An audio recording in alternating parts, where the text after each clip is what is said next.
1947 সালে দেশ স্বাধীন হলো, কিন্তু স্বাধীনতা কথাটা যেন পুরুষদের ক্ষেত্রেই প্রযোজ্য।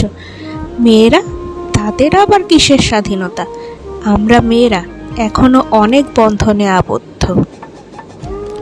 দেশ স্বাধীন হয়েছে আজ থেকে অনেক যুগ আগে, কিন্তু আমরা স্বাধীনতা পাইনি।